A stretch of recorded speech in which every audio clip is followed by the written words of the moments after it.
Hi friends, welcome to Rupa IAS academy. ఈ both స్టేట్స్లో ఈ నోటిఫికేషన్ ఊపందుకుంది. ముఖ్యంగా ఆంధ్రాలో క్యాలెండర్ రిలీజ్ అవుతుందని ఈరోజు పేపర్లో కూడా రావడం జరిగింది, కొన్ని పత్రికల్లో. దీని మీద సిఎస్ తోటి జగన్ గారు మాట్లాడుతున్నట్టు కొన్ని పత్రికల్లో ఇవ్వడం జరిగింది. ఈ సందర్భంగా అటు ఆంధ్ర తెలంగాణ రెండు రాష్ట్రాల్లో కూడా ఈ సంవత్సరం చాలా క్రూషియల్ ఇయర్ అన్నమాట నిరుద్యోగులకి. సో దాంట్లో భాగంగా రూపా ఐఏఎస్ అకాడమీ కొన్ని ఇంపార్టెంట్ బర్నింగ్ టాపిక్స్ ఏవైతే కరెంట్ అఫైర్స్ ఉందో దాన్ని డీప్గా అనాలిసిస్ చేస్తూ ఎగ్జామ్ పాయింట్ ఆఫ్ వ్యూలో ఇవ్వడం జరుగుతుంది. దీంట్లో భాగంగా ఈ వీడియోలో కరెంట్ అఫైర్స్ చూద్దాం. మన తెలుగు వ్యక్తి, పాపులర్ వ్యక్తి, ఈ దీంట్లో ఉన్న వ్యక్తి తెలుసు మీకు, justice N V Ramana, next CJI of India. ఆయన next chief judge of India, 48th chief judge, 48వ చీఫ్ జడ్జి కాబోతున్నారు. ఏప్రిల్ 24న ప్రమాణ స్వీకారం చేస్తారు. అయితే ఆయన ఎలాట ఆర్టికల్ 124(2) ప్రకారం, రాజ్యాంగంలో 124(2) ప్రకారం president can appoint. So president 124(2) ప్రకారము చీఫ్ జస్టిస్గా ఎన్వి రమణ్ని ఆయన అపాయింట్ చేస్తున్నారు. అదేవిధంగా మనకి ఈయన కృష్ణా డిస్టిక్ పొన్నవరం, ఏపీ. ఈయన తెలుగువాడు కావడం గర్వకారణం మనకి. అంతకుముందు కోకా సుబ్బారావు గారు చేశారు 9th చీఫ్ జస్టిస్గా. ఎవరైనా Koka Subbarao 9th chief justice.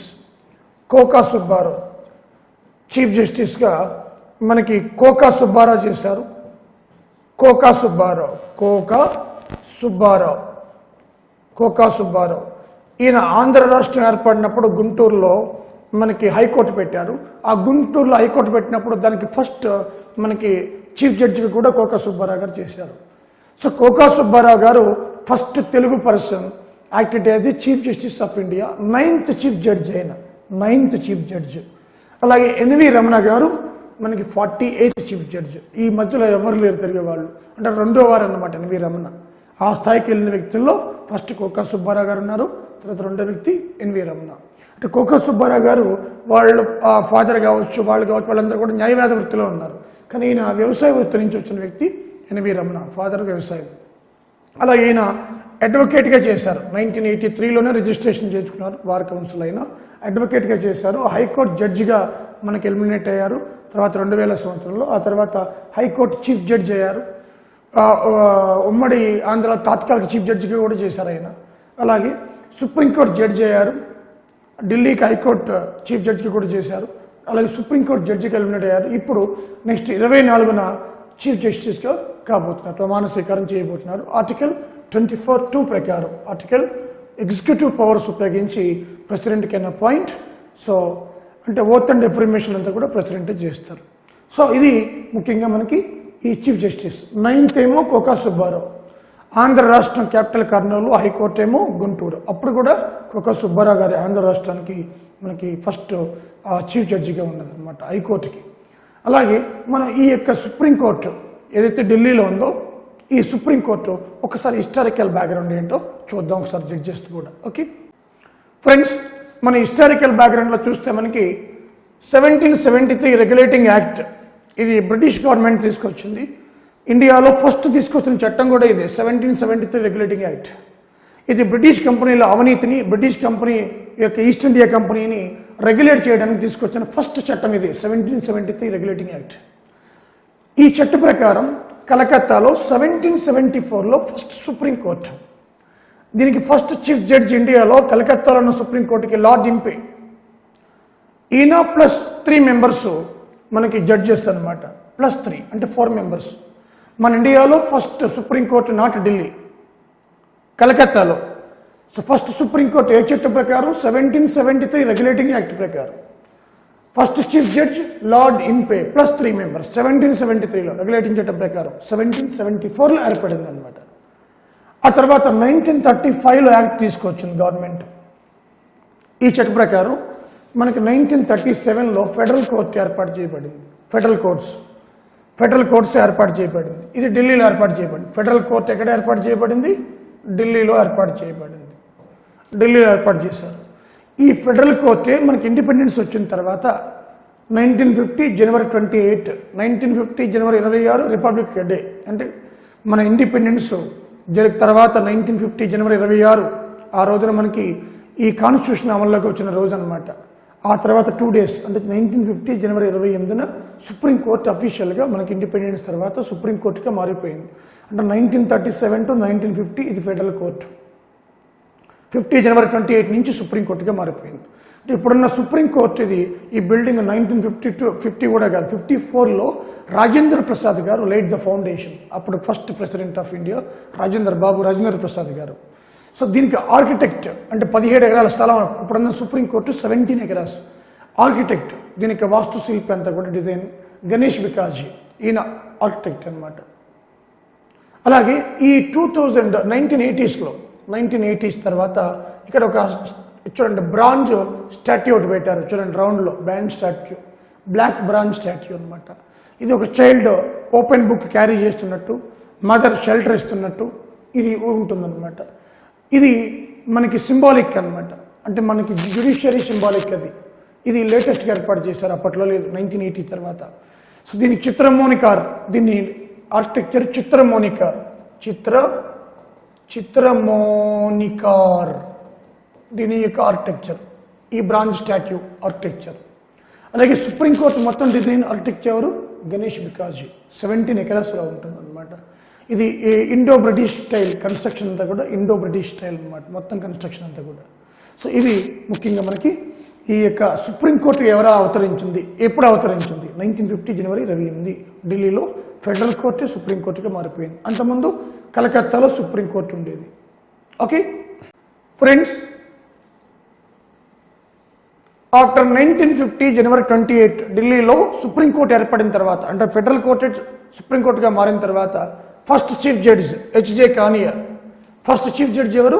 HJ కానియా. అలాగే 16th వైవి చంద్రచూడ్. ఇది ఎందుకు చెప్పానంటే ఈయన ఎక్కువ కాలం లాంగెస్ట్ పీరియడ్ చేశాడు చీఫ్ జస్టిస్గా, 2696 days. తర్వాత ప్రసాద్ సింహ 1500 పైన డేస్ చేశారు ఆయన, ప్రసాద్ సింహ గారు. But YV Chandrachud 16th chief justice of India, ఎక్కువ రోజులు చీఫ్ జస్టిస్గా ఉన్నారు ఆయన, 2696 రోజులు. అలాగే 22nd chief justice Kamal Narayan Singh, least days ఉన్నారు ఆయన, 17 days ఉన్నారు ఆయన, లీస్ట్ డేస్ 17 days. లీస్ట్ సిజేఐగా ఉన్నది Kamal Narayan Singh, 17 days. Highest longest period YV Chandrachud 2696 days అనమాట. అలాగే 46 రంజన్ గొగోయ్, ఈయన మీద అనేక విమర్శలు వచ్చాయి, సెక్సువల్ హరాస్మెంట్స్ కేసు కూడా ఫైల్ అయ్యింది, అది తప్పని తేలిన తర్వాత. అలాగే 47th Sharad Arvind Bobde, Maharashtra, you know very well, ఈయన belongs to Maharashtra.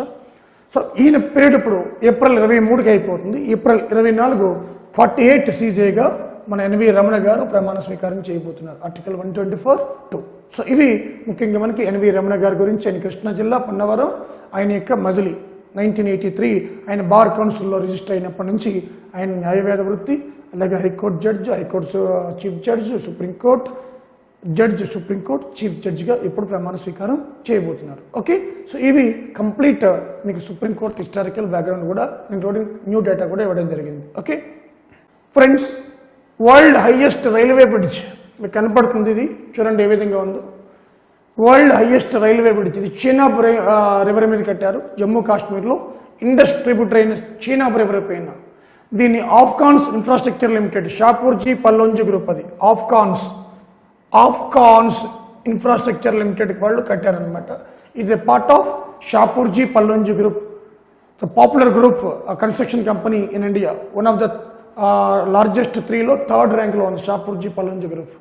So Afcons, AFCONS, Afcons infrastructure private limited, ఇది part of the Shapoorji Pallonji group. వీళ్ళు దీన్ని బిల్డ్ చేశారు. వరల్డ్ హైయెస్ట్ రైల్ బ్రిడ్జ్ అనమాట వరల్డ్.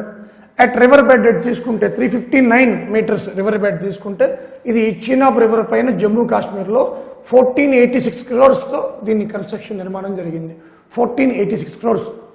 అలాగే ఇది రియాసీ డిస్టిక్లో ఉదంపూర్, అదేవిధంగా శ్రీనగర్, బారాముల్లా రైల్ లింక్లో పార్ట్గా, ఉదంపూర్, శ్రీనగర్, బారాముల్లా రైల్ లింక్లో పార్ట్గా దీన్ని ఏర్పాటు చేయడం జరిగింది. It is connected from Bakkal to Kauri, 1.315 kilometers length. ఈ bridge length 1.315 kilometers, Bakkal to Kauri, district Reasi district. So Udhampur, Srinagar, Baramulla rail link పార్ట్లో భాగంగా 1.315 లెంత్, హైట్ ఏమో రివర్ బెడ్ నుంచి 359 మీటర్స్, చీనాబ్ రివర్ బెడ్ నుంచి హైట్. ఇది మనకి వరల్డ్లోని హైయెస్ట్ రైల్ బ్రిడ్జ్ అట జమ్మూ కాశ్మీర్లో చీనాబ్ రివర్ పైన.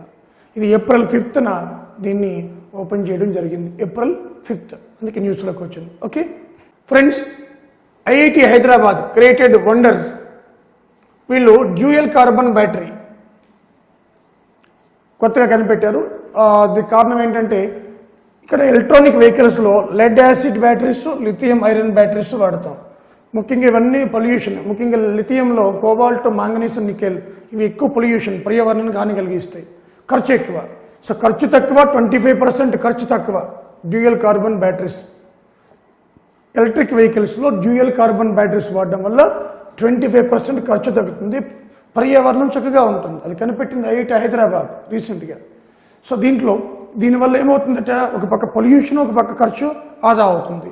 సో ఇండియాలో ఏఐటి కనిపెట్టిందంటే హైదరాబాద్ ఐఐటి అనమాట. ఓకే, సో ఎలక్ట్రానిక్ వెహికల్స్లో 2 రకాల బ్యాటరీస్ వాడతాం మనం, lead acid batteries, lithium iron batteries.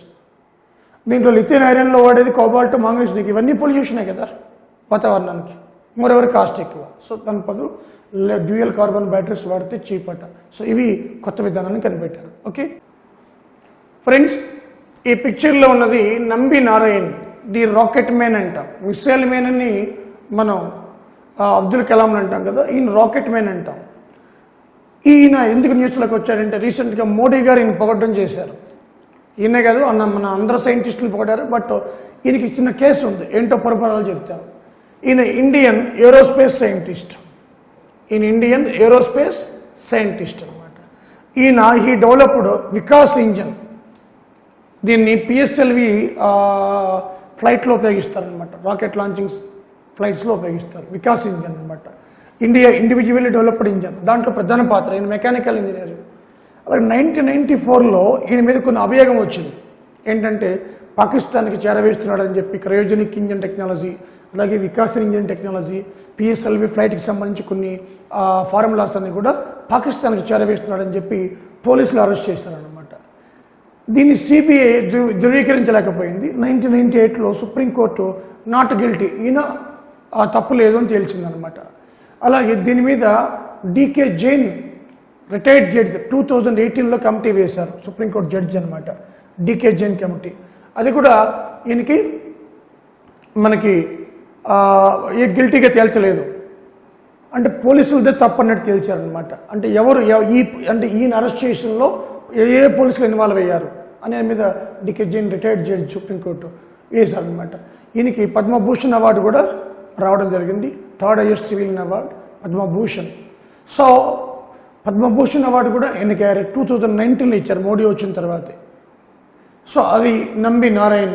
అయితే ఇప్పుడు ఈయన ఎందుకు వచ్చారు న్యూస్లో కంటే, రాకెట్రీ ది నంబి ఎఫెక్ట్ అని చెప్పి ఆటోబయోగ్రఫీతో మూవీ తీస్తున్నారు. Madhavan producer, director. దీనికి ప్రొడ్యూసర్ కమ్ డైరెక్టర్ మాధవన్ అనమాట, రైటర్, ప్రొడ్యూసర్, డైరెక్టర్.